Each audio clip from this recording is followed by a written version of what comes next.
Good morning dear students. पिछले lecture में हम लोगों ने ग्लास तक के बारे में जिक्र किया कि ग्लास क्या है, इसकी प्रॉपर्टीज़ क्या हैं, किस काम में यूज़ किया जाता है। ठीक है ना। हम लोगों ने ये भी देखा ग्लास के बारे में कि एक सस्ता आइटम है, अट्रैक्टिव नेचर होता है, लो कॉस्ट होती है। उसके कलर के बारे में जाना कि किस किस कलर के आमतौर पर मिल जाते हैं। फार्मास्यूटिकल यूजेस क्या हैं ग्लासेस के। आमतौर पर यूज़ किए जाने वाला ग्लास का जो आइटम है वो बोटल्स में यूज़ किया जाता है, यानी कि लिक्विड प्रिपरेशन को फिलिंग करने में यूज़ किया जाता है। आप लोग इसके बारे में सब लोग जानते ही हैं। फिर हमने ये भी देखा कि ये ग्लास बनता किन किन चीज़ों से है। पता किया कि सिलिका होता है इसके अंदर, सोडा ऐश होता है, लाइमस्टोन होता है, ब्रोकन ग्लास जिनको फ्यूज़न एजेंट्स कहते हैं, ये सारी चीज़ों से मिलकर ग्लास बनता है। ठीक है ना। इसके अलावा मैंने क्या किया था कि जो मैंने लेक्चर लिया था उसी लेक्चर के जो कंटेंट थे उसको मैंने पीडीएफ में कन्वर्ट करके गूगल क्लासरूम में अटैच भी कर दिया था, ताकि आप लोगों को नोट्स बनाने में और सहूलियत मिल जाए। अब आप लोग के पास दो तरीके मौजूद हैं गूगल क्लासरूम में। अगर आप लोग को मेरा लेक्चर समझना है वर्बली, तो आपके पास यूट्यूब पे लिंक भी मैं अपलोड कर रहा हूँ और वो गूगल क्लासरूम में आप उस पर जा सकते हैं, उससे देख सकते हैं। और अगर आपको नोट्स अपने आप बनानी है कंटेंट को देख के, तो मैं पीडीएफ भी अटैच कर दे रहा हूँ उन्हीं कंटेंट्स की। तो उससे आपको ड्यूअल मदद मिल जाएगी, आप आराम से समझ सकते हैं। ठीक है ना। इससे पहले भी जो लेक्चर्स हुए हैं मैं पूरी कोशिश करूंगा कि उनके भी जो कंटेंट है उनको पीडीएफ में कन्वर्ट करके गूगल क्लासरूम में अटैच कर दूं, तो आप लोग को और फ़ायदा हो जाएगा उस चीज़ से। ठीक है, आप लोग को नोट्स बनाने में मदद मदद मिल जाएगी। तो चलिए ज़्यादा देरी ना करते हुए अब मैं ग्लास की वैरायटी के बारे में बात करना चाहूँगा। देखिए दोस्तों, आपको पता होगा कि फार्मास्यूटिकल कंपनी में क्वालिटी कंट्रोल जो लैब होती हैं, लेबोरेटरीज, इसके अलावा चाहे कॉलेजेस हों, ठीक है, और भी अदर अदर डिपार्टमेंट हों, वहाँ पे जो प्रैक्टिकल्स होते हैं, कंपोजिशन होता है, प्रोडक्शन होता है, वहाँ पे ग्लास का अलग अलग तरीके से यूज़ किया जाता है। अब जैसे आप लोग अपने कॉलेजेस में ग्लास कहाँ कहाँ यूज़ करते हैं, beaker, pipettes, glass rod, measuring cylinder, ये सारे के सारे ग्लास के ही बने हुए होते हैं। अगर फार्मास्यूटिकल कंपनी में देखा जाए तो ये बीकर, कंटेनर्स, ये सब तो यूज़ होंगे ही होंगे, ग्लास रॉड्स वगैरह। इसके अलावा बोटल्स जिसमें आप लिक्विड प्रिपरेशन को फिल करते हैं, इंजेक्शंस, एम्प्यूल्स, वायल्स, सब में ग्लास का अलग अलग तरीके से यूज़ होता है। तो हम यहाँ पे ये बात जानेंगे कि ग्लासेस कितने तरीके के होते हैं, टाइप्स ऑफ ग्लासेस। फिर दूसरा ये जानेंगे कि इनका कंपोजिशन क्या क्या होता है, ये किन किन चीज़ों से मिलके बनते हैं। फिर ये पता करेंगे कि इनके अंदर क्या क्या चीज़ें मौजूद होती हैं, और फाइनली इनका एप्लीकेशंस कि अलग अलग तरीके के ग्लास का अलग अलग कहाँ कहाँ यूज़ है। सो इस स्लाइड को जरा आप देखिए। ग्लासेस जो होते हैं वो मेनली चार तरीके के होते हैं। ठीक है ना। ग्लासेस जो होते हैं वो मेनली चार तरीके के होते हैं। एक मिनट।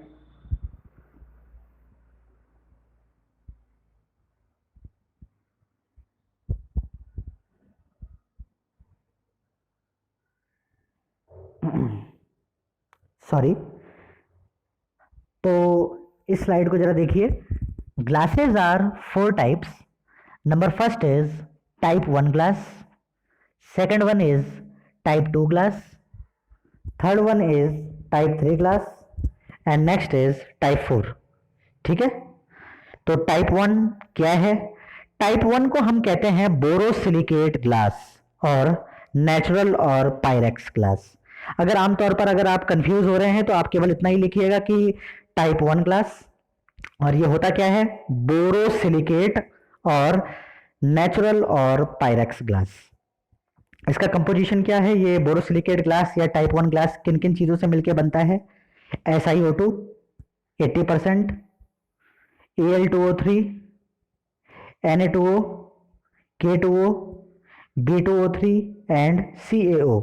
तो ये सिलिकॉन ऑक्साइड से लेकर कैल्शियम ऑक्साइड और इसके बीच में और जो भी चीज़ हैं, ये सारी की सारी चीज़ें जब अलग अलग रेशियोज में, जैसे आप देख रहे होंगे SiO2 80%, Al2O3 कोई कंपोजिशन इसका फिक्स जिक्र नहीं किया गया है, Na2O 7%, K2O 0.5%, B2O3 12%, CaO 1%। तो ये अलग अलग रेशियोज में जब इन सारी चीज़ों को कंपोजिशन में मिलाया जाता है तब टाइप 1, जिसको बोरोसिलिकेट ग्लास कहते हैं, इसका निर्माण होता है।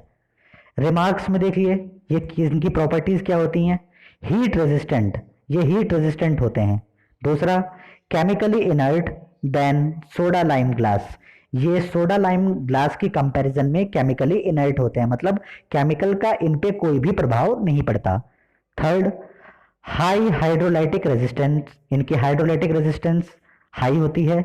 लीचिंग ऑफ NaOH ओनली, एक लीचिंग प्रॉपर्टी है जिसके बारे में मैं आपको बाद में बताऊंगा। ये ग्लास के अंदर की एक प्रॉपर्टी निकल के आते हैं जिसको कहते हैं लीचिंग प्रॉपर्टी, ठीक है। तो ये NaOH यानी सोडियम हाइड्रोक्साइड के साथ ही केवल होती है, ठीक है ना। Difficult to melt and mould, इसको मेल्ट करना और मोल्ड करना आसान नहीं होता। And final one is very costly, ये महंगे होते हैं। तो जो बोरोसिलिकेट ग्लास होते हैं ये वेरी कॉस्टली होते हैं। अब ये बोरोसिलिकेट ग्लास आम आप लोगों ने कहाँ पे देख रखा है, तो जितने भी लेबोरेटरी एपरेटस होते हैं, चाहे बीकर आप देख लीजिए, चाहे ग्लास रॉड देख लीजिए, चाहे पीपेट्स देख लीजिए, चाहे कॉनिकल फ्लास्क देख लीजिए, सब में आपने देखा होगा कि उसमें लिखा रहता है बोरोसिलिकेट ग्लास। इसीलिए आपने देखा होगा कोई भी केमिकल आप उस बीकर में, कॉनिकल फ्लास्क, किसी भी चीज में रख लीजिए, कोई केमिकल रिएक्शन नहीं होता। हीट कर दीजिए, आसानी से ब्रेक नहीं करते, ठीक है ना। तो ये सारी की सारी प्रॉपर्टी बोरोसिलिकेट ग्लासेस की होती है, जो आप लोगों ने भी देख रखा है, आपने टच करके भी देख रखा है, आपने इन पे काम करके भी देख रखा है। कॉस्टली होते हैं, ये बात आपको भी पता है, ठीक है ना। एप्लीकेशंस क्या हैं बोरोसिलिकेट ग्लास की। केमिकल ग्लासवेयर, जो मैंने अभी बात की आपकी, ठीक है। इसके अलावा ओवनवेयर, ठीक है ना। Container for alkali sensitive preparations. तो ये सारी की सारी एप्लीकेशंस हैं, यूजेस हैं जहां पे बोरोसिलिकेट ग्लास यूज किया जाता है।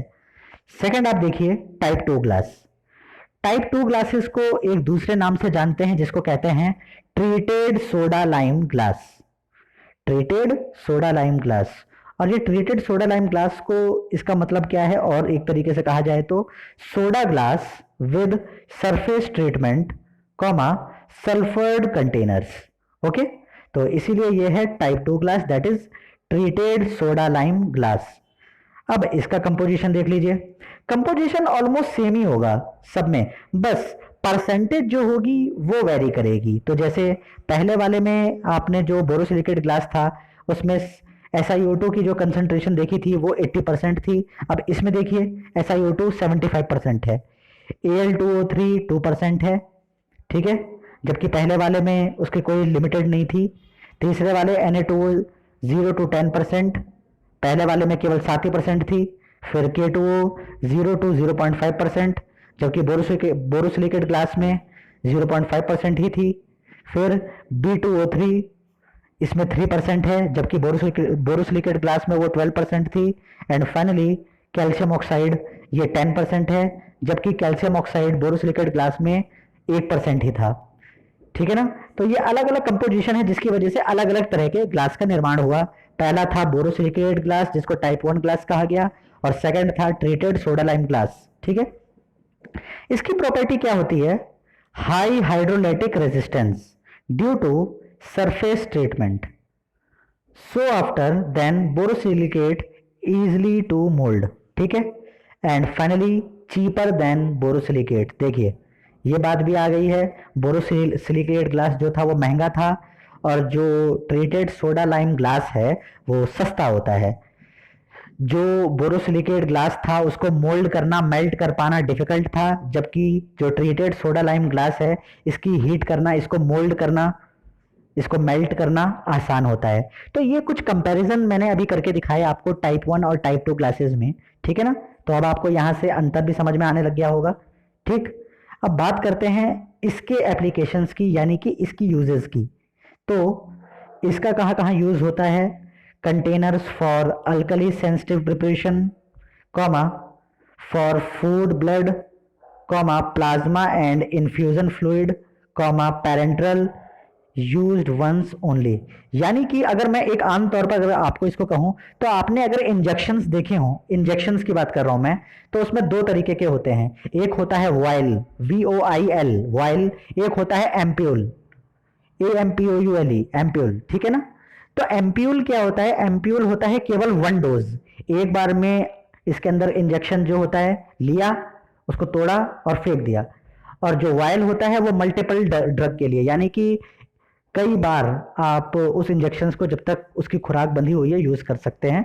तो इंजेक्शंस की जो फिलिंग होती है, कुल मिला के बात में आपको ये अभी एम्प्यूल और वायल जो है आप लोग जब नेक्स्ट ईयर में होंगे तब आप इसके बारे में पढ़ेंगे फार्माटेक में और बाकी चीजों में, ठीक है ना। अभी तो मैं ज्यादा डीपली नहीं जाता, बस मैं इतना बता देता हूं आप लोगों को कि जितने भी इंजेक्शंस होते हैं, कंटेनर होते हैं, उनकी फिलिंग में ट्रीटेड सोडा लाइम ग्लास का यूज किया जाता है, ठीक है ना। अब नेक्स्ट स्लाइड की तरफ चलते हैं। Type 3 glass. टाइप 3 ग्लास को कहते हैं सोडा लाइम ग्लास और ऑर्डिनरी ग्लास। मतलब ये एक ऑर्डिनरी ग्लास होता है, सोडा लाइम ग्लास इसको कहते हैं, ठीक है। इसके अंदर भी जो एलिमेंट्स होते हैं, जो चीज़ें पाई जाती हैं वो तो सेम ही हैं, लेकिन जो परसेंटेज वाइज कंपोजिशन है बस वो ही अलग अलग होता है।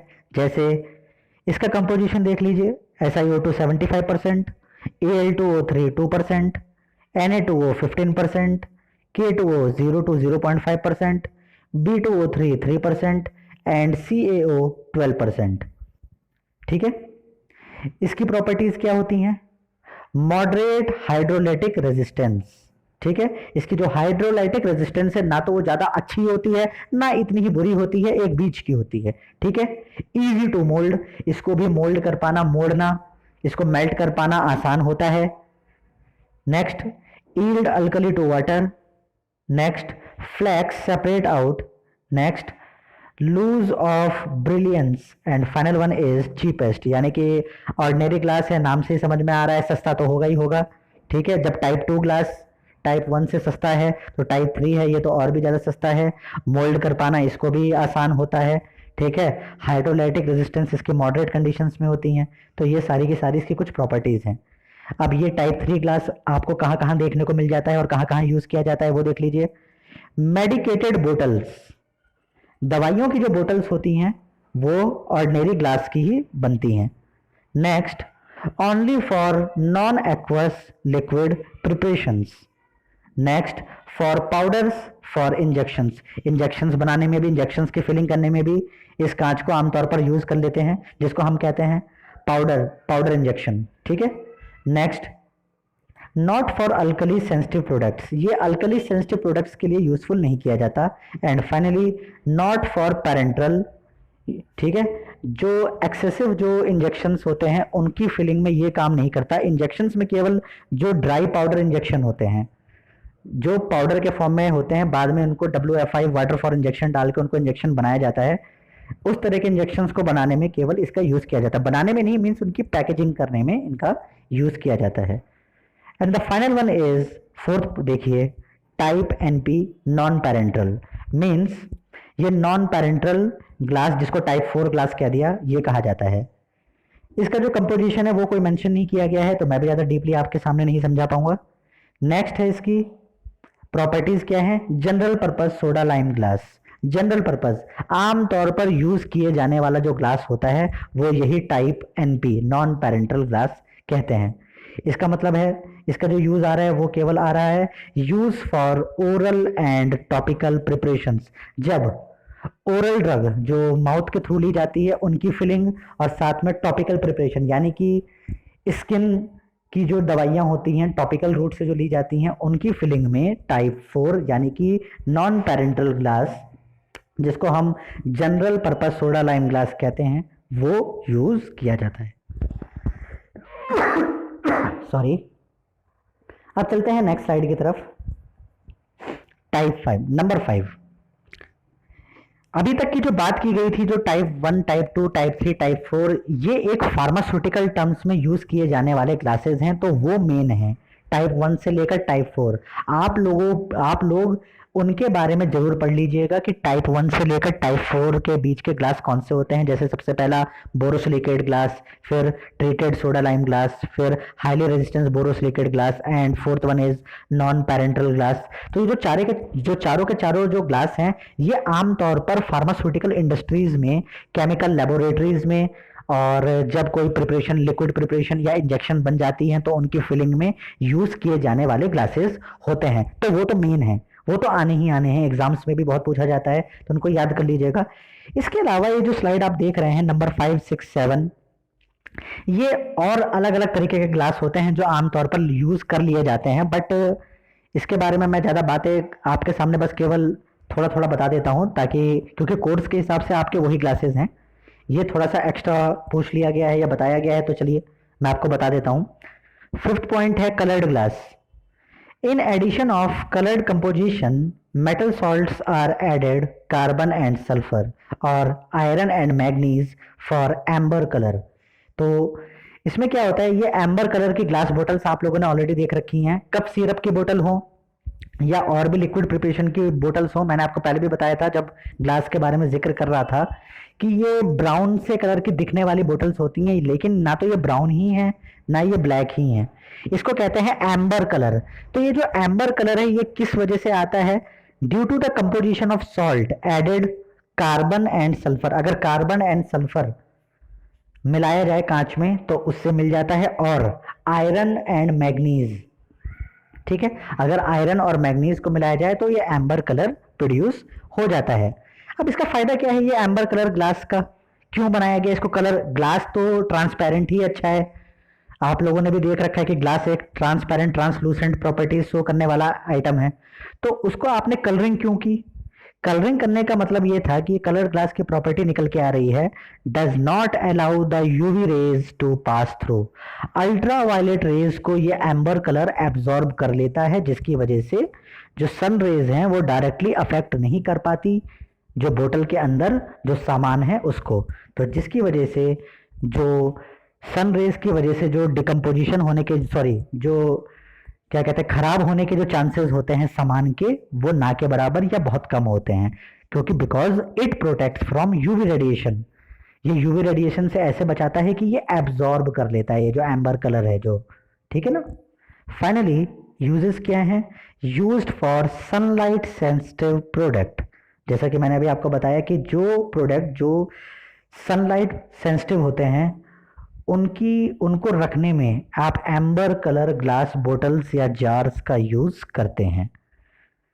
Do not use for parental unless specified. आप इसको, पैरेंटल का मतलब होता है इंजेक्शंस, आप इसको इंजेक्शंस की फिलिंग में तब तक यूज नहीं कर सकते जब तक कि कोई आदेश ना दिया गया हो या फिर कहीं पे स्पेसिफाई ना किया गया हो, ठीक है। नेक्स्ट है 6th one is lead free glass. Lead free glass के कंपोजिशन का कोई जिक्र नहीं है, बस इसकी प्रॉपर्टी देख लीजिए। As lead monoxide is used in manufacturing of glass causes lead poisoning. दिक्कत इसके साथ यह है कि लेड से, क्योंकि लेड का कंपोजिशन अगर ग्लास में डाल दिया जाए तो कहीं ना कहीं ये दिक्कत आती है कि जिसकी वजह से लेड पॉइजनिंग होने के चांसेस बढ़ जाते हैं, ठीक है। तो ये कहाँ यूज हो रहा होगा, वैसे भी दिक्कत है कि ये लेड पॉइजनिंग होने के चांसेस हैं। Used for liquid preparation. Liquid preparations को भरने में इसको यूज कर लेते हैं, लेकिन एक आम तौर पर नहीं करते, बड़ा ही रेयर केस होगा, और वो लिक्विड भी ऐसी होंगी जो आप ओरली नहीं ले रहे हैं, जिनको आप बाहर के रूट से ले रहे हैं, ठीक है ना। Used when preparation meant for lead poisoning, example EDTA, ethyl diamine tetraacetate, इसको कहते हैं EDTA। ये एक चिलेटिंग एजेंट होता है, आप लोग इसके बारे में बाद में बात करेंगे, ठीक है। EDTA का पूरा फुल फॉर्म देख लीजिए। E स्टैंड करता है ethyl, D for di ethyl, ethyl, और D for diamine, T for tetra and A for acetic acid. तो ethyl diamine tetra acetic acid या इथाइल डाइएमाइन टेट्रा एसिटेट, ठीक है, इथाइल डाइएमाइन टेट्रा एसिटेट ये होता है, ठीक है। इसके अलावा एक 7th नंबर का है सिलिकॉन ट्रीटेड। तो इसका कंपोजिशन क्या होता है, surface is treated with dimethyl siloxane, ठीक है। इसका प्रॉपर्टी क्या होता है, as hydrophobic in nature, do not wetted, so product do not cling to surface, ठीक है। तो ये कुछ आप लोगों ने कांच के अलग अलग तरीके जाने कि किन किन तरीकों के ये ग्लासेस होते हैं। मैं फिर से आपको रिकैप कर रहा हूँ कि जो टाइप 1 से लेकर टाइप 4 तक का यानी कि नॉन पैरेंटल ग्लास है, इनका जिक्र आप लेबोरेटरीज स्केल पे, फार्मास्यूटिकल स्केल्स पे देखेंगे ही, जो सबसे ज़्यादा यूज़ होने वाले ग्लासेस होते हैं, इसीलिए इम्पॉर्टेंट भी वही हैं। ठीक है, फिफ्थ वाले की आप थोड़ी सी प्रॉपर्टी जरूर याद कर लीजिएगा, क्योंकि एम्बर कलर के कंटेनर्स आपको देखने को मिलते हैं, इसलिए फिफ्थ को भी मैं नज़रअंदाज नहीं करना चाहता। कलर्ड ग्लास है और यूज़ होने वाला आइटम है और फार्मास्यूटिकल इंडस्ट्री में काफ़ी ज़्यादा यूज़ होता है। सो इसकी भी प्रॉपर्टीज़ आप देख लीजिएगा, क्योंकि एक प्रॉपर्टी बस इसकी यही निकल के आ रही है कि ये जो हीट सेंसिटिव, जो सन रेज सेंसिटिव जो मटेरियल्स है, उनकी फिलिंग करने में, उनको स्टोर करने में इसका यूज़ किया जाता है, क्योंकि यूवी रेडिएशन से ये बचा के रखता है। ठीक है, अब आज की जो बात करते हैं नेक्स्ट, ग्लास स्टील आपके उसमें नहीं है। नॉन मेटल्स ऑर्गेनिक, नॉन, पहले अभी जो ग्लास था ये था नॉन मेटल इनऑर्गेनिक। ठीक है, अब ये है नॉन मेटल ऑर्गेनिक। तो नॉन मेटल ऑर्गेनिक और इनऑर्गेनिक का मतलब तो आपको पता है। ऑर्गेनिक का मतलब है कि ये नेचर से ओरिजिन हो रहा है इसका, इसको आर्टिफिशियली नहीं बनाया जा रहा। जबकि जो ग्लास था वो इनऑर्गेनिक था, मतलब इसको बनाया जा रहा था, सिंथेटिक तरीके से बनाया जा रहा था, उसमें अलग अलग कंपोजिशन डाली जा रही थी। बट रबर के केस में क्या है कि आपको भी पता है कि रबर का पेड़ होता है, रबर के पेड़ से जो वाइट वाइट सा प्रोडक्ट निकल के आता है मिल्की टाइप का, वो लेटेक्स होती है। उस लेटेक्स को जब हम अलग अलग तरीके से प्रोसेस करते हैं तब जाके हमको रबर मिलती है। तो ये नेचुरल फेनोमेना है, दैट्स वाई हमने रबर को कहा गया ऑर्गेनिक नॉन मेटल्स। तो अब रबर के बारे में जिक्र करते हैं। Mainly two material are widely used in plant construction of this group. कहने का मतलब यह है कि दो मटेरियल आमतौर पर किसी भी प्लांट कंस्ट्रक्शंस में यूज किए जाने वाले होते हैं। नंबर 1 होता है रबर और सेकंड होता है प्लास्टिक। हाँ, तो ये बात बिल्कुल सही है कि सबसे पहले रबर यूज किया जाता है और सेकंड वन होता है प्लास्टिक। इसके अलावा जो और चीज़ें जो प्लांट कंस्ट्रक्शंस में यूज की जाती हैं, जो नॉन मेटालिक होती हैं, वो होती हैं वुड, टिम्बर यानी कि लकड़ी, कार्बन स्लैश ग्रेफाइट यानी carbon, next silica ware, silica ware, ठीक है ना, यानी रेतीला।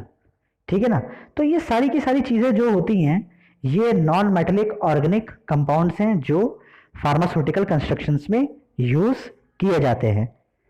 अब रबर के बारे में जिक्र करते हैं कि व्हाट इज रबर। तो rubber is used as such और as lining material for constructions of plant. ठीक है, तो ये एक लाइनिंग मटेरियल के लिए, एक लाइनिंग मटेरियल के तरीके से यूज किया जाता है जब किसी प्लांट का कंस्ट्रक्शंस हो रहा होता है। तो both nature and synthetic rubber are used. जो नेचुरल रबर जो प्लांट से ओरिजिन होता है वो भी यूज किया जाता है, और सिंथेटिक का मतलब जो नेचुरल रबर के अंदर हम केमिकल को डाल डाल के उनके मॉडिफिकेशंस कर देते हैं। ठीक है ना, तो उससे जो रबर निकल के आता है उसको कहते हैं सिंथेटिक रबर। तो दोनों नेचुरल रबर और सिंथेटिक रबर दोनों प्लांट कंस्ट्रक्शंस में as a lining material used किए जाते हैं। अब बात करते हैं टाइप्स ऑफ रबर। रबर के कितने टाइप्स होते हैं। Number first is natural rubber, अभी बताया आपको। ठीक है, सेकंड है सॉफ्ट रबर, थर्ड है हार्ड रबर, फोर्थ है सिंथेटिक रबर। अब सिंथेटिक रबर के अंदर जो फर्दर क्लासिफाई किया गया है वो देख लीजिए।